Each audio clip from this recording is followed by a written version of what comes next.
நம்ம இன்றைக்கி பார்க்க போகிற படம் என்னென்னா மாரிசன். நீங்கள் கேள்விப்பட்டிருப்பீங்களா? நம்ம பக்கத்து பாசத்தில் வடிவேலு நடித்த படம் தான் இன்றைக்கி பார்க்க போகிறோம். கதையோட ஒன்லைன் சொல்ல தேவையில்லை. சரி, நீங்கள் டேரெக்டாக கதையை பார்க்க ஆரம்பிக்கலாம். கதையோட ஸ்டார்டிங்கில் நம்ம பக்கத்து பாசல் தான் காமிக்கிறாங்க. பக்கத்து பாசல் எங்கே இருக்காருன்னா ஜெயிலில் இருக்கார். ஜெயிலில் இருக்கார். அவர் வந்து ஒரு பொழுதுபோக்கு திருடன்.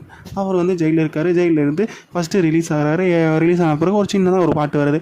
பாட்டில் அவர் திருடுறது அது பண்ணுறது இது பண்ணி சேட்டை பண்ணிட்டு கொஞ்சம் பக்கத்து பாசல் கொஞ்சம் ஃபன்னியாக காமிக்கிறாங்க. அப்புறம் என்ன ஆகுதுன்னா நம்ம பக்கத்து பாசல் வந்து ஒரு தேட்டருக்குள்ளே போகிறாரு. தேட்டருக்குள்ளே போய் படத்தை பாட்டு ஒரு பாதி படம் முடிகிற அளவுக்கு வெளியே வந்துடுறாரு. வெளியே வந்து பைக் ஸ்டாண்டை வந்து எந்த பைக்கு சாவியோடு இருக்குது, எந்த பைக்கை திருடலாம்னு சொல்லி பாட்டுருக்காரு. ஒரு பைக் வந்து சாவியோடு இருக்குது. அந்த பைக் எடுத்து வெளியே வரும்போது வாட்ச்மேன் பாட்டிருக்காரு. என்ன பாதியில் போகிற அப்படின்னு கேட்குறாரு வாட்ச்மேனு. பக்கத்து வாசல் வந்து எங்கள் அம்மா உடம்பு சரியில்லைண்ணா, அதனால தான் நான் போகிறேன் வீட்டுக்கு, விடுங்க என்ன அப்படின்னு சொல்கிறாரு. கேட்டுக்கப்புறம் சரி பார்த்து போப்பா அப்படின்னு சொல்லி விட்டுறாரு. அப்புறம் என்ன நம்ம பக்கத்து பஸ்ஸில் வெளியே வந்து வண்டி ஓட்டிகிட்டு சும்மா ஜாலியாக வண்டி ஓட்டிகிட்டு வர்றாரு. அப்புறம் திடீர்னு ஒரு வீட்டுக்கிட்ட நிறுத்துறாரு. ஒரு வீட்டுக்கிட்ட நிறுத்தின பிறகு அங்கே வீட்டுக்குள்ளே போய் சரி நம்ம கை இறச்சி காமிக்கலாம் அப்படின்னு சொல்லி வீட்டுக்குள்ளே இறங்கி போகிறாரு. இறங்கி போய் உள்ளே போய் அது இதுன்னு தெரிந்து ஓப்பன் பண்ணி பார்க்கும்போது திடீர்னு ஒரு ஆள் சத்தம் கேட்குது. யாருன்னு திரும்பி பார்த்தா நம்ம வடிவேலு சார் தான் நிற்கிறாரு. வடிவேலு நிற்கிறாரா? அவர் நிற்கிறது என்ன, ரெண்டு பேரும் ஃபேஸ் டு ஃபேஸ் பார்க்குறாங்க. ரெண்டு பேரும் ஒரு மாதிரி பயந்துடுறாங்க. அப்புறம் வடிவேலை வந்து கட்டி போட்டு வச்சுருக்காங்கன்னு யான்னு கடைசியில் சொன்னால் தான் உங்களுக்கு புரியும். வடிவேலை கட்டி போட்டு வச்சுருக்காங்க. வடிவேலு வந்து எனக்கு வந்து ஞாபகம் மருதி இருக்கப்பா, அதனால தான் என் பையனை என்னை கட்டி போட்டு வச்சுருக்கான், நீ காப்பாற்றினா நான் உனக்கு பணம் தரேன், என் அக்கௌண்ட்டில் பணம் நிறைய இருக்குது, எங்கள் வீட்டில் எல்லாம் ஒரு ரூபா கூட இல்லை அப்படின்னு சொல்கிறான். சரி, பக்கத்து பாசலும் அதை நம்பி அவன் வடிவேலை காப்பாற்றி வெளியே கொண்டு போகிறாரு.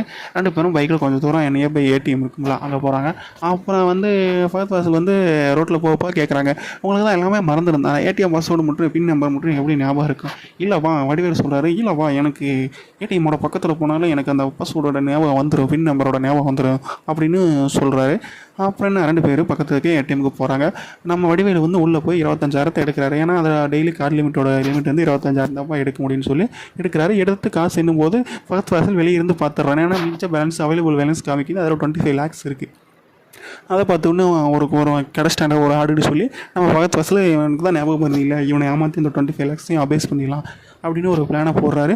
அப்புறம் என்ன நம்ம வடிவேலு வந்து இங்கே திருவண்ணாமலை போகணும், பாலக்காடு போகணும், அங்கே போகணும், இங்கே போகணுன்னு மாற்றி சொல்கிறாரு. ஞாபகம் மாதிரி தான் சொல்கிறாருன்னு வச்சுக்கோங்க. சரி, நம்ம பக்கத்து வாசல் நான் கொண்டு போய் உங்களை விட்றேனே அப்படின்னு சொல்கிறாரு. நம்ம வடிவேலு வந்து உனக்கேப்பா சரிமா, நானே போய்க்கிறேன், எனக்கு தெரியும், ஏன்னா அந்த பஸ் ஸ்டாண்டில் இறக்கி விட்டுருன்னு சொல்லி பஸ் ஸ்டாண்டில் கொண்டு போய் இறக்கி விட்றாரு. இறக்கி விட்ட பிறகு என்ன ஆச்சுன்னா, அப்புறம் நம்ம ஆள் வந்து பஸ்லேயும் ஏறாமல் வெளியே டீ கடையில் உட்காந்துருக்காரு. அப்புறம் என்ன நம்ம பக்கத்து வாசல் விடாமல் அவரையே ஃபாலோ பண்ணிட்டு போய் நானே உங்களை கொண்டு போய் விட்றேனே, இந்த கிலோமீட்டர் இவ்வளோ காசுன்னு கொடுங்க, நானே கொண்டு போய் விட்றேன்னு சொல்லி ஒரு 2 பேரும் டீலிங்கை போட்டு வண்டியில் போகிறாங்க. ஜாலியாக போயிட்டுருக்காங்க. ஃபஸ்ட்டு என்ன ஒரு திருவண்ணாமலை போயிட்டாங்க. திருவண்ணாமலையில் போயின்னா அங்கே ஒரு ஃப்ரெண்டு இருக்கான்னு சொல்லி நம்ம வடிவேலு சொல்கிறாரு. ஃப்ரெண்டு யாருன்னா லிவிங்ஸ்டன் தான். லிவிங்ஸ்டன் தெரியுமில்ல, பழைய படத்தில் நிறைய